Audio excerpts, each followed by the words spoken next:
شروع اللہ کا نام لے کر جو بڑا مہربان نہایت رحم والا ہے۔ مومنو، کسی بات کے جواب میں اللہ اور اس کے رسول سے پہلے نہ بول اٹھا کرو اور اللہ سے ڈرتے رہو، بے شک اللہ سنتا ہے، جانتا ہے۔ اے اہل ایمان، اپنی آوازیں پیغمبر صلی اللہ علیہ وآلہ وسلم کی آواز سے اونچی نہ کرو، اور جس طرح آپس میں ایک دوسرے سے زور سے بولتے ہو اسی طرح ان کے روبرو زور سے نہ بولا کرو، ایسا نہ ہو کہ تمہارے اعمال ضائع ہو جائیں اور تم کو خبر بھی نہ ہو۔ جو لوگ اللہ کے پیغمبر صلی اللہ علیہ وآلہ وسلم کے سامنے دبی آواز سے بولتے ہیں، اللہ نے ان کے دل کو تقوی کے لیے جانچ لیا ہے، ان کے لیے بخشش اور اجر عظیم ہے۔ اے نبی صلی اللہ علیہ وآلہ وسلم، جو لوگ تم کو حجروں کے باہر سے آواز دیتے ہیں ان میں اکثر بے عقل ہیں، اور اگر وہ صبر کیے رہتے یہاں تک کہ تم خود نکل کر ان کے پاس آتے تو یہ ان کے لیے بہتر ہوتا، اور اللہ تو بخشنے والا ہے، مہربان ہے۔ مومنو، اگر کوئی گناہگار تمہارے پاس کوئی خبر لے کر آئے تو خوب تحقیق کر لیا کرو، ایسا نہ ہو کہ کسی قوم کو نادانی سے نقصان پہنچا دو پھر تم کو اپنے کیے پر نادم ہونا پڑے۔ اور جان رکھو کہ تم میں اللہ کے پیغمبر صلی اللہ علیہ وآلہ وسلم ہیں، اگر بہت سی باتوں میں وہ تمہارا کہا مان لیا کریں تو تم مشکل میں پڑ جاؤ، لیکن اللہ نے تمہارے لیے ایمان کو عزیز بنا دیا اور اس کو تمہارے دلوں میں سجا دیا، اور کفر اور گناہ اور نافرمانی سے تم کو بیزار کر دیا۔ یہی لوگ راہ ہدایت پر ہیں، یعنی اللہ کے فضل اور احسان سے، اور اللہ جاننے والا ہے، حکمت والا ہے۔ اور اگر مومنوں میں سے کوئی دو فریق آپس میں لڑ پڑیں تو ان میں صلح کرا دو، پھر اگر ایک فریق دوسرے پر زیادتی کرے تو زیادتی کرنے والے سے لڑو، یہاں تک کہ وہ اللہ کے حکم کی طرف رجوع لائے۔ پس جب وہ رجوع لائے تو دونوں فریق میں عدل کے ساتھ صلح کرا دو، اور انصاف سے کام لو کہ اللہ انصاف کرنے والوں کو پسند فرماتا ہے۔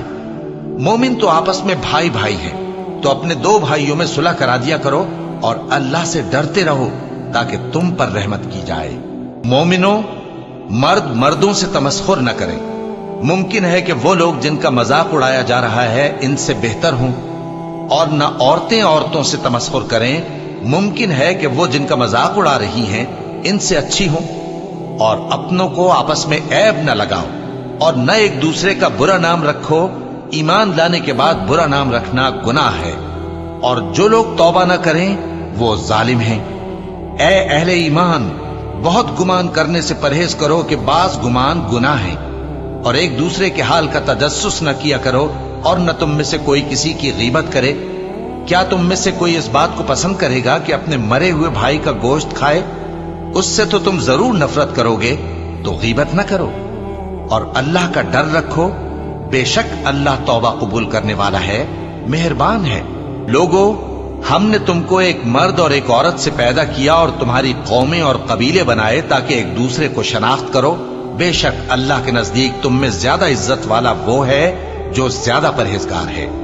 بے شک اللہ سب کچھ جاننے والا ہے، سب سے خبردار ہے۔ دیہاتی کہتے ہیں کہ ہم ایمان لے آئے، کہہ دو کہ تم ایمان نہیں لائے، بلکہ یوں کہو کہ ہم اسلام لائے ہیں، اور ایمان تو ابھی تمہارے دلوں میں داخل ہی نہیں ہوا۔ اور اگر تم اللہ اور اس کے رسول کی فرما برداری کرو گے تو اللہ تمہارے اعمال میں سے کچھ کمی نہیں کرے گا، بے شک اللہ بخشنے والا ہے، مہربان ہے۔ مومن تو وہ ہیں جو اللہ اور اس کے رسول صلی اللہ علیہ وآلہ وسلم پر ایمان لائے، پھر شک میں نہ پڑے، اور انہوں نے اللہ کی راہ میں اپنے مالوں اور اپنی جانوں سے جہاد کیا، یہی لوگ ایمان کے سچے ہیں۔ ان سے کہو، کیا تم اللہ کو اپنی دینداری جتاتے ہو؟ اور اللہ تو آسمانوں اور زمین کی سب چیزوں سے واقف ہے، اور اللہ ہر چیز کو خوب جانتا ہے۔ یہ لوگ تم پر احسان رکھتے ہیں کہ مسلمان ہو گئے ہیں، کہہ دو کہ اپنے مسلمان ہونے کا مجھ پر احسان نہ رکھو، بلکہ اللہ تم پر احسان رکھتا ہے کہ اس نے تمہیں ایمان کا رستہ دکھایا، بشرطے کہ تم سچے مسلمان ہو۔ بے شک اللہ آسمانوں اور زمین کی پوشیدہ باتوں کو جانتا ہے، اور جو کچھ تم کرتے ہو اسے دیکھتا ہے۔